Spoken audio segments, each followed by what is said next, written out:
नमस्कार दोस्तों, मैं आपके साथ पूजा यादव और आज सन्मार्ग आ गया है आपको ये बताने कि नवरात्र में आखिर कैसे पूजा की जाए और उसकी विधि विधान क्या है। नवरात्र जो है वो 30 मार्च से शुरू हो रहा है। यह सिर्फ एक जो है दिन नहीं है बल्कि ये एक आरंभ है। तो आइए जानते हैं पंडित राम प्रकाश उपाध्याय जी से इस अवसर का महत्व और इससे जुड़ी कुछ खास तथ्य। पंडित जी, आपका सन्मार्ग में बहुत बहुत स्वागत है। बहुत बहुत साधुवाद, धन्यवाद आपके टीम को और आपके पूरे सन्मार्ग परिवार को।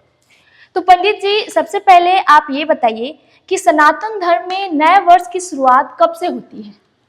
देखिए, सनातन धर्म तो इतना वट वृक्ष सदृश विशाल है कि बाकी जितने भी पथ मजहब वगैरह हैं सब इसके शाखाएं हैं। और प्रायः आधुनिक पीढ़ी जो है 1 जनवरी से नव वर्ष मना रही है, लेकिन मुश्किल से यह ईसा मसीह से प्रारंभ हुआ। इसके पहले कोई दिनांक नहीं था, कोई जनवरी फरवरी महीना नहीं था। अब नव संवत्सर नया वर्ष हम लोगों का कब से मनाया जाता है, इसके बारे में आधुनिक पीढ़ी जो है जानना चाहती है और अपने सनातन पद्धति से ही नया वर्ष मनाना जो है हम सबके लिए हितकर है और कल्याणकारी है और उसका एक तरह से तार्किक विषय वस्तु भी है। नया साल जो है हम लोग का चैत्र शुक्ल एकम से प्रारंभ होता है, 1 जनवरी से कदापि नहीं। अब इसके कारण है कि 1 जनवरी से क्यों नहीं और चैत्र शुक्ल एकम से क्यों मनाया जाता है। तो देखिए, चैत्र शुक्ल प्रतिपदा यानी एकम को ही सर्वप्रथम ब्रह्मा जी ने सृष्टि की रचना की थी। यानी एक तरह से कहिए चैत्र शुक्ल एकम जो है नया साल का जन्मदिन मनाया जाता है। हम लोग जन्मदिन बच्चों का मनाते हैं, सबका मनाते हैं, भगवान का मनाते हैं। तो नया संवत्सर जो है एक तरह से नई सृष्टि का क्या है, जन्मदिन है। अवतरण दिवस है हमारी सृष्टि का। इस दिन ब्रह्मा जी ने सृष्टि की रचना की थी और यही नहीं, 10 अवतार में मुख्य रूप से सर्वप्रथम भगवान का मत्स्य अवतार जो है रेवती नक्षत्र में इसी दिन हुआ था। यानी सर्वप्रथम परमात्मा ने इस धरा पर मत्स्य अवतार में यानी जल में जाकर के अवतरण लिया। और देखिए, सबसे बड़ी विशेषता है कि ये वसंत महीने में पड़ता है। ऋतुओं में वसंत जो है ऋतुओं का राजा होता है और प्रकृति भी इस समय नए कलेवर में रहती है। वृक्षों में नए नए पत्ते होते हैं, नए नए खेत में अन्न फसल पक करके तैयार होती हैं और उससे जो है नए नए पकवान बना करके तमाम तरह के व्यंजन हम लोग बनाते हैं। तो प्रकृति भी नए रूप में रहती है। ब्रह्मा जी ने सृष्टि की रचना भी की है और यहाँ तक कि सृष्टि का प्रथम अवतार भी, धरा का प्रथम अवतार भी इस चैत्र शुक्ल एकम के दिन ही हुआ है। तो इस तरह से पुराणों की दृष्टि से, शास्त्रीय दृष्टि से, हमारे ऋषियों की दृष्टि से नव संवत्सर ही हम सनातनियों का एक तरह से नया वर्ष है। और 1 जनवरी को कुछ आपको नया नहीं मिलता है। उस समय यहाँ तक कि खरमास रहता है, हम कोई मंगल कार्य भी नहीं कर सकते हैं और मौसम भी ऐसा रहता है कि हम कहीं बाहर नहीं निकल सकते हैं, कहीं प्रकृति में कोई आपको नयापन नहीं दिखता है। इसलिए 1 जनवरी हम सनातनियों का कोई नया वर्ष नहीं मनाना चाहिए। 1 जनवरी को हम लोग का चैत्र शुक्ल एकम को ही मनाने का एक तरह से शास्त्रादेश है। अच्छा पंडित जी, हिंदू नव वर्ष का पौराणिक और धार्मिक महत्व क्या है? कौन कौन से देवी देवताओं की विशेष पूजा की जाती है? देखिए, हमारे शास्त्र में विशेष करके हिंदू नववर्ष में सनातनियों का नववर्ष चैत्र शुक्ल एकम से शुरू होता है। इसका पौराणिक महत्व ये है कि चैत्र शुक्ल एकम को ही ब्रह्मा जी ने सर्वप्रथम सृष्टि की रचना की थी। हमारी सृष्टि कितनी अरबों खरबों वर्ष पुरानी है और ये 28वां कलयुग चल रहा है। इस तरह से 28 बार सतयुग, त्रेता, द्वापर और 27 कलयुग बीत चुके हैं। 28वां कलयुग चल रहा है जिसमें कि कलयुग की आयु जो है 4,32,000 वर्ष है, उसका 2 गुना द्वापर की आयु, उसका कलयुग के आयु की 3 गुना त्रेता की आयु और कलयुग के आयु की 6 गुना जो है एक तरह से सतयुग की आयु है। इस तरह से 28 बार ये सब बीत चुके हैं, 3 युग और चौथा 28वां कलयुग चल रहा है। अब सोचिए कि हम लोग की सृष्टि कितनी पुरानी है और चैत्र शुक्ल एकम के दिन ही भगवान ब्रह्मा ने, पितामह ब्रह्मा ने सृष्टि की रचना की थी, क्योंकि सृष्टि की रचना की जिम्मेदारी उन्हीं को दी गई थी।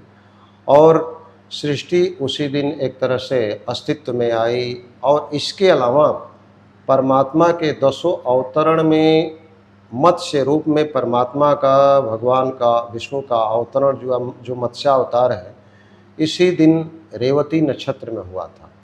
तो ये नव संवत्सर सृष्टि के एक तरह से अवतरण का दिवस है, सृष्टि का जन्मदिन है। और किसी पंथ में, किसी मजहब में, किसी भी संप्रदाय में सृष्टि के अवतरण की काल गणना नहीं है। इसलिए नव संवत्सर हम लोगों का चैत्र से शुरू होता है और सृष्टि का एक तरह से अवतरण दिवस है। और इसकी पौराणिक मान्यता भी है, धार्मिक मान्यता भी है। इस दिन से ही हम लोग का सब कुछ कार्य प्रारंभ होता है। यही हमारे लिए नववर्ष होता है। वासंती नवरात्र और शारदीय नवरात्र में क्या फर्क है? देखिए, वासंती नवरात्र और शारदीय नवरात्र, वैसे तो नवरात्र वर्ष में 4 होते हैं और 12 महीने में 12 नवरात्र होते हैं। और 12 नवा 108 108 नवरात्र हैं।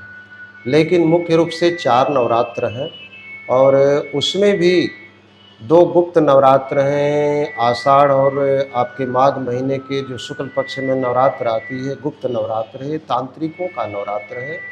और शारदीय नवरात्र जो है कलयुग का नवरात्र है। और वासंती नवरात्र जो है सतयुग का नवरात्र है, क्योंकि सतयुग का प्रारंभ इसी दिन से। अब रही बात इनमें क्या अंतर है, पहला अंतर यह है कि ये बसंत महीने में वासंती नवरात्र आती है और शारदीय नवरात्र जो है शरद महीने में आती है।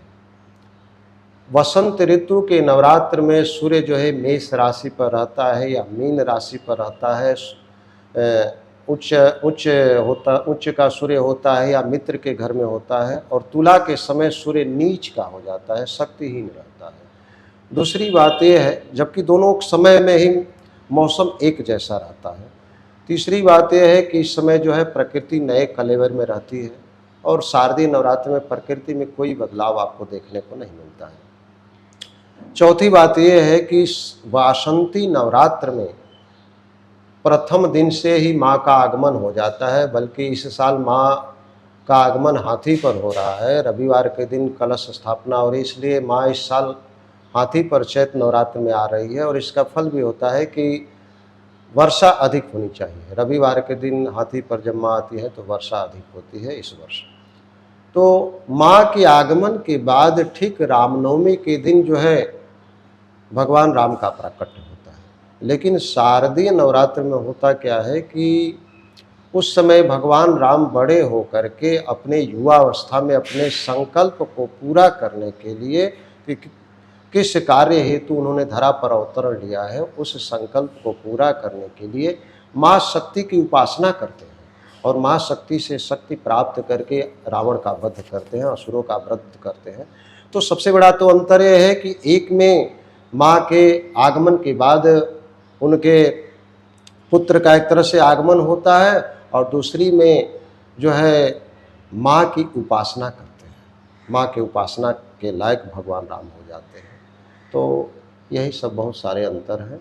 और शारदीय नवरात्र जो है विशेष करके गाँवों में इसकी प्रथा प्रचलित है। इसको शारदीय नवरात्र शहरों में विशेष करके मनाया जा रहा है, लेकिन गाँव में जो है आज भी वासंती नवरात्र का पर्व घर घर मनाया जाता है, क्योंकि यह प्रकृति से जुड़ा हुआ पर्व है और नवान्न से जुड़ा हुआ पर्व है, इसलिए इसका गाँवों में बहुत बड़ा महत्व है। इस बार नवरात्र जो है वो 9 दिन की जगह 8 दिन का है, ऐसा क्यों है?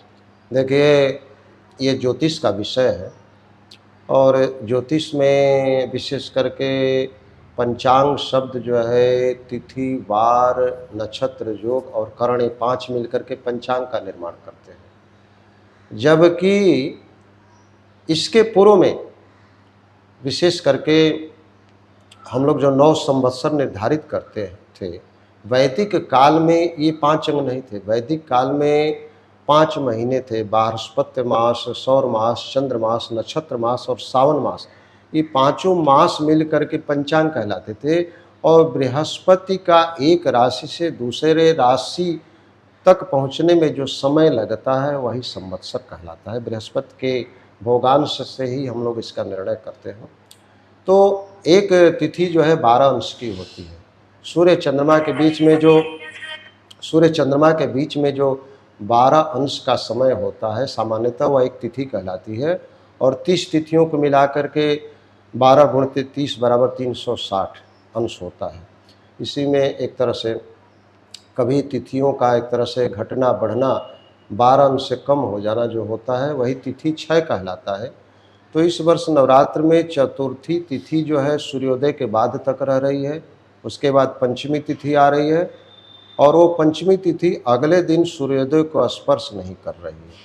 तो जो तिथि किसी भी सूर्योदय को स्पर्श नहीं करती है वो क्षय तिथि मानी जाती है। तो इसलिए पंचमी का क्षय हो गया है। तो इस वर्ष नवरात्र जो है 9 दिन के बदले 8 दिन की हो रही है। नवरात्रि में कुंवारी कन्याओं को भोजन कराने का महत्व, मतलब इसके पीछे की कथा क्या है? देखिए, इसके पीछे की पौराणिक कथा ये है कि एक बार श्रीधर नाम के एक निर्धन ब्राह्मण रहते थे। माँ के भक्त थे, माँ दुर्गा की उपासना करते थे, शक्ति के उपासक थे, शक्ति की उपासना करते थे। गरीबी उनके पास थी लेकिन श्रद्धा भक्ति भाव थी। अचानक उनके मन में आया कि मैं जो माँ की उपासना करता हूँ उस प्रसाद को गांव वालों को क्यों न वितरण करूँ, गांव वालों को क्यों न भोजन कराऊँ। माँ के सामने अपनी स्थिति परिस्थिति सब सामने रखते हैं। माँ तो अंतर्यामी है, उनके भाव को समझ जाती है और अगले दिन उनके यहाँ एक 10 वर्ष की कुमारी बन कर के आती है और कहती है कि तुम सबको भोजन कराओ, मैं तुम्हारे साथ हूँ। और माँ की कृपा से, माँ के वरदान से श्रीधर शास्त्री नामक ब्राह्मण जो है सभी ग्रामवासियों को माँ के प्रसाद का एक तरह से भोजन कराते हैं और सभी लोग खा करके तृप्त हो जाते हैं। और उसी समय से कुमारी पूजा का प्रचलन हुआ, क्योंकि माँ कुमारी रूप में दर्शन देती है, क्योंकि माँ शक्ति हैं और रजो धर्म से जो लड़कियाँ युक्त नहीं होती हैं, 10 वर्ष से नीचे की जो होती हैं, उन्हीं को कुमारी के रूप में पूजन किया जाता है। और दूसरी कथा एक और इसके साथ जुड़ी है कि एक बार इंद्र ने ब्रह्मा जी से माँ दुर्गा को प्रसन्न करने के लिए उपाय पूछा, तो उन्होंने, ब्रह्मा जी ने इंद्र जी को बतलाया कि आप कुमारी कन्याओं का एक तरह से पूजन करें नवरात्र में, इससे माँ दुर्गा प्रसन्न हो जाती है। 9 कुमारी कन्याओं को 9 रूप में उस समय इंद्र जी ने पूजन किया और माँ उनके ऊपर प्रसन्न हो गई। तो 9 कुमारी जो है 9 दुर्गा के रूप में है। प्रथमम शैलपुत्री च, द्वितीयम ब्रह्मचारिणी, तृतीयम चंद्रघंटीति कुष्मांडिति, चतुर्थकम पंचमम स्कंदमातिथि, षष्ठम कात्यायनीति च, सप्तमम कालरात्रिति महागौरीति, चाष्टमम नवमम सिद्धिदात्री च, 9 दुर्गा प्रकृतिता।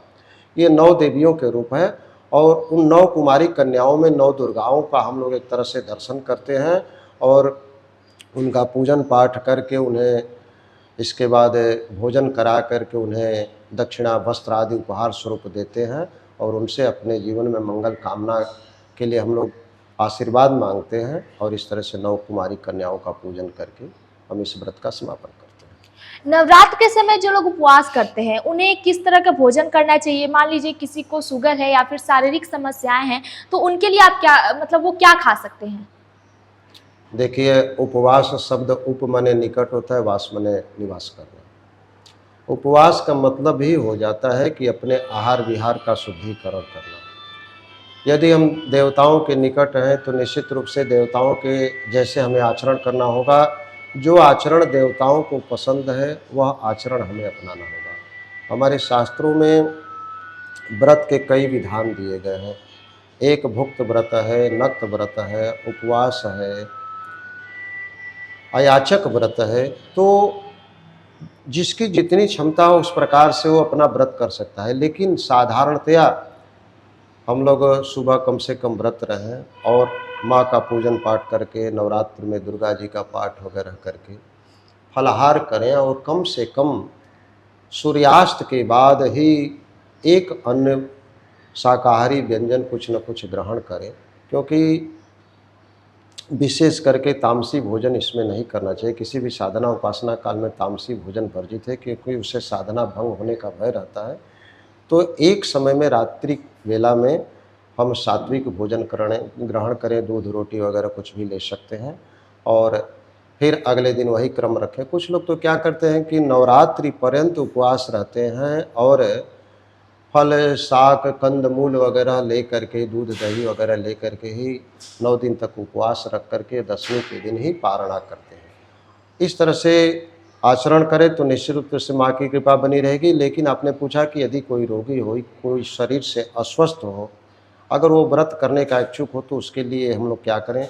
तो चिकित्सक के परामर्शानुसार, डॉक्टर के परामर्शानुसार डॉक्टर ने उन्हें क्या-क्या वर्ज्य रखा है कि आपको क्या-क्या सेवन नहीं करना चाहिए, उसको त्याग करके और जो हमारे लिए अच्छा हो, हितकर हो, वो उसी को कम से कम सेवन करें और फल, दूध वगैरह, चाय वगैरह ले करके निश्चित रूप से, और एक समय अन्न खा करके, मधुमेह के रोगियों के लिए भी है, वो मीठा-उठा सेवन न करें। जिस फल में कोई मीठा-उठा ना हो उसका अपना सेवन करें, और इस तरह से व्रत करके रोगी लोग भी व्रत को उठा सकते हैं और व्रत का समापन भी कर सकते हैं और माँ की कृपा प्राप्त कर सकते हैं। नवरात्र में 9 दिन माँ दुर्गा की पूजा करने की विधि क्या है? देखिए, नवरात्र पूजन में सर्वप्रथम किसी भी व्रत से पूर्व हमारा आचरण शुद्ध होना चाहिए। छठ का पर्व आपने सुना होगा कि कार्तिक महीने में जब शुक्ल पक्ष में सूर्यषष्ठी का पर्व मनाया जाता है तो 2 दिन पहले ही लोग, किसी दिन लौकी भात होता है तो किसी दिन मीठा न खीर का खाकर इसके बाद उपवास रखते हैं।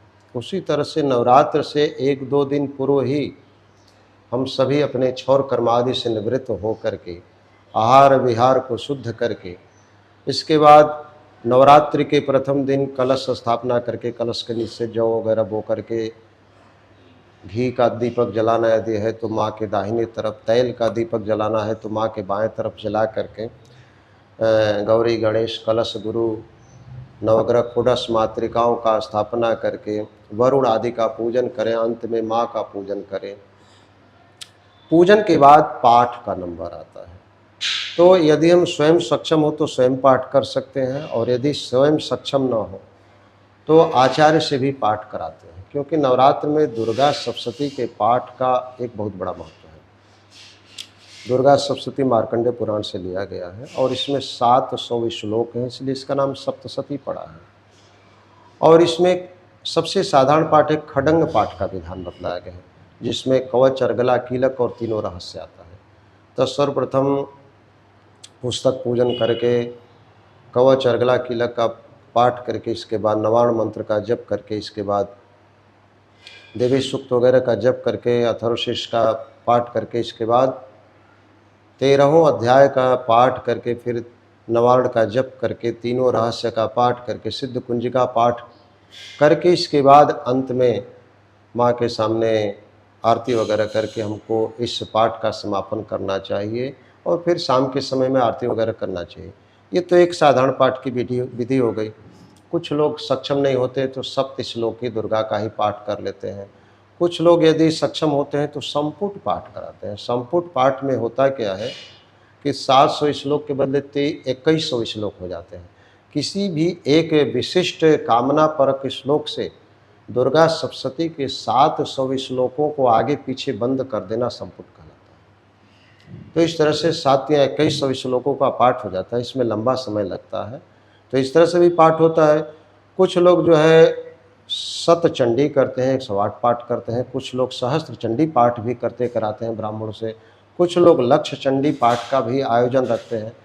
कुछ लोग यदि सक्षम नहीं होते हैं तो क्या करते हैं कि नवरात्रि पर्यंत देवी पूज पद कमल तुम्हारे, सुर नर मुनिशब होए सुखारे, चौपाई द्वारा रामचरित मानस का पाठ जो है नवरात्रि पर्यंत करते हैं, और नवान पारायण तक उसका समापन करके, इसके बाद हवन वगैरह करके क्या करते हैं कि व्रत का समापन करते हैं। और दशमी के दिन क्या करते हैं कि जो जौ अंकुरित हुआ रहता है उसको हम लोग ग्रहण करते हैं, माँ का विसर्जन करते हैं। उत्तर पूजन करने के बाद उसमें भी जवांकुर में विधान है कि यदि सफ़ेद जौ अंकुरित होता है तो उसको स्वर्ण शलाका से खोद करके और उसको देवी भाव के रूप में ग्रहण किया जाता है और अपने कोष में रखा जाता है, या चाहे ताबीज में रखा जाता है। यदि हरे रंग का जौ निकलता अंकुरित हुआ होता है तो शुभ माना जाता है, और यदि पीले रंग का या धूम्र वर्ण का जौ होता है, अंकुरण होता है, तो हमारे लिए चिंता देने वाला होता है। तो उसके हिसाब से हम वर्ष की कल्पना करते हैं कि यह वर्ष हमारा कैसा जाएगा। इसीलिए कहा गया है, आरती में गाया गया है कि आगम निगम बखानी, वेद पुराण बखानी। देवी जो है जवांकुर के माध्यम से वर्ष भर का एक तरह से भविष्य संकेत दे जाती है। इस तरह से नवरात्रि में दुर्गा जी के पाठ का पूजन का विधान बतलाया गया है। अच्छा, नववर्ष में कौन कौन से शुभ कार्य करना चाहिए और किन चीज़ों से मतलब कोई ऐसी चीज़ जो करने से बचना चाहिए? देखिए, 9 वर्ष पहले तो हम लोग सब कहते हैं कि मंगलमय हो, और होना भी चाहिए। प्रत्येक दिन मंगलमय होना चाहिए। हम जब घर से भी निकलते हैं तो अपने ठाकुर के सामने माथा टेक करके निकलते हैं कि हे भगवान, मैं यात्रा पर जा रहा हूँ, अमुक काम से जा रहा हूँ, मेरा आप मंगल करें।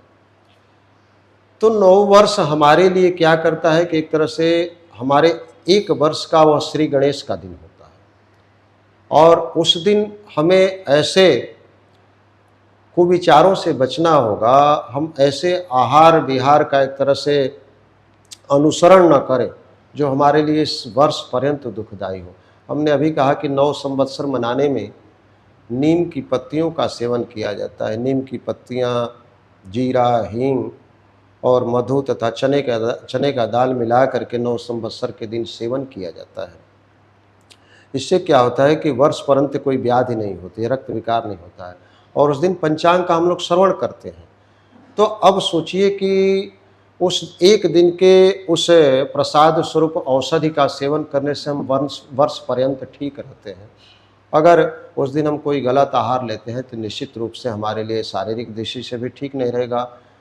झूठ, छल, कपट इत्यादि से बचना चाहिए। प्रत्येक नए वर्ष में एक बुराई को त्यागने का संकल्प लेना चाहिए, और परोपकार पुण्याय पापाय परिपीडनम, हमें यह भी व्रत लेना चाहिए कि हम किसी को कष्ट न दें।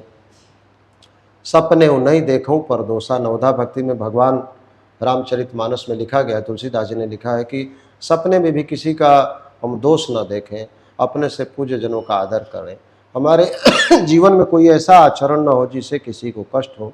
इन सबको लेकर के चलेंगे तो हमारा 9 वर्ष या जीवन भर मंगलमय रहेगा। रामनवमी के दिन विशेष रूप से पूजा करने की क्या विधि है?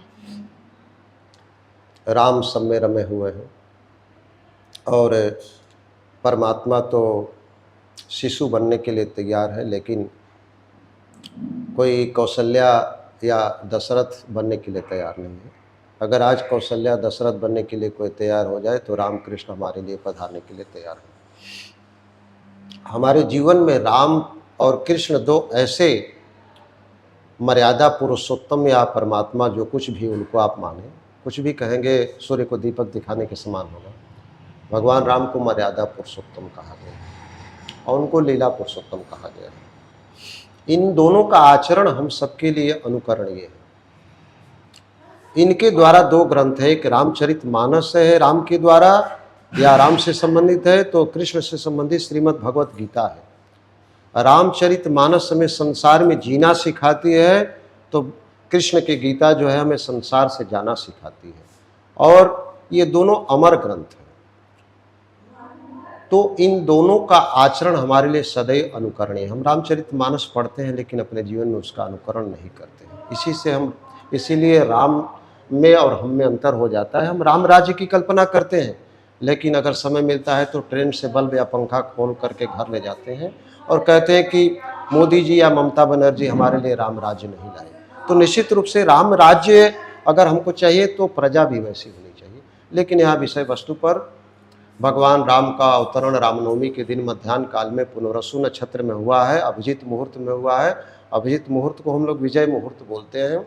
और उस समय क्या करना चाहिए कि सुबह स्नान ध्यान करके व्रत का संकल्प लेकर के मंडप बना करके, और मंडप को तोरण बंदरवार से सजा करके, और चारों तरफ उनके परिकरों का, उनके अस्त्रों शस्त्रों का एक तरह से चित्र लगा करके मंडप में तीनों रानियों और राजा दशरथ का चित्र होना चाहिए, भगवान राम और चारों भाइयों का और माँ जानकी का और हनुमान जी का चित्र होना चाहिए। इन सबका विधिवत कलश स्थापना करके हम पूजन करें। इसके बाद पूजन करने के बाद आरती वगैरह करके भगवान के अवतरण के समय में भय प्रगट कृपाला दीन दयाला कौशल्या हितकारी आदि का हम लोग गायन करें। इसके बाद आरती करें। आरती के बाद कुछ लोग तो उस दिन 24 घंटे का एक तरह से रामचरितमानस के पाठ का आयोजन करते हैं, रात्रि जागरण करें, भूमि पर शयन करें, कीर्तन करें, नृत्य करें, गायन करें और अगले दिन फिर भगवान का पूजन करके और ब्राह्मण को भोजन करा करके, बंधुओं को भोजन करा करके इस तरह से हमें व्रत का समापन करना चाहिए। इस विधि से यदि रामनवमी का हम व्रत करते हैं, जन्माष्टमी का व्रत करते हैं, तो निश्चित रूप से रामलोक, विष्णुलोक हमें प्राप्त होता है, इसमें कोई संदेह नहीं है। जो लोग पूरे वर्ष मांस मछली खाते हैं लेकिन सिर्फ नवरात्र में नहीं खाते, उनके लिए आप क्या कहेंगे? देखिए, हमारे शास्त्रों में मांस मछली खाने का कोई विधान ही नहीं बतलाया गया है, क्योंकि जीव ही शिव है। प्रत्येक जीव में शिव का एक तरह से दर्शन किया जा सकता है। भगवान ने 12 अवतार लिया है, शुकर अवतार लिया है, मत्स्य अवतार लिया है और सब जीव में शिव का दर्शन होना चाहिए। जिस जीव को, अगर कोई जीव हमारे घर मर जाता है तो उसको हम निकाल करके बाहर फेंकते हैं और मरा हुआ जीव हम लोग ले आ करके काट करके खाते हैं, ये कतई हमारे लिए हित में नहीं है। और हमारे शरीर की रचना जो है, अंदर के मशीनों की रचना जो है, वह अन्न पचाने के लिए, दूध पचाने के लिए, फल पचाने के लिए, इसीलिए मांसाहारी प्राणी के जबड़े और दांत देखिएगा और शाकाहारी प्राणियों के जबड़े और दांत देखिएगा तो दोनों में अंतर होता है। तो मांसाहार, मदिरा का सेवन हम सबके लिए कतई नहीं है और हमें यह सेवन करके कदापि पाठ नहीं करना चाहिए, कदापि पूजा नहीं करना चाहिए। नियमतः अगर हम इसका त्याग कर दें जीवन में तो निश्चित रूप से परमात्मा की कृपा होगी, क्योंकि हम लोग घर में पूजा मंदिर में धूप दीप जलाते हैं और जिस घर में मांस मदिरा का एक बार यदि दुर्गंध फैल जाता है तो उस घर से देवताओं और पितरों का निवास खत्म हो जाता है। हमारे शास्त्रों में, महाभारत में तो यहाँ तक लिखा गया है कि एक ब्राह्मण यदि एक बार भी मदिरा का सेवन कर लेता है या मांस का सेवन कर लेता है तो ब्रह्म हत्यारा के समान हो जाता है। इसलिए मैं तो आपके चैनल के माध्यम से कहूँगा कि जीवन पर्यंत यदि मांस मदिरा का सेवन त्याग दें तो निश्चित रूप से आपके जीवन में एक नया सवेरा होगा। बहुत बहुत धन्यवाद पंडित जी, हमारे दर्शकों को ये जानकारी देने के लिए। और अगर आपको भी कोई सवाल है जो आप पूछना चाहते हैं तो आप हमारे कमेंट सेक्शन में जाके जरूर पूछिए। धन्यवाद।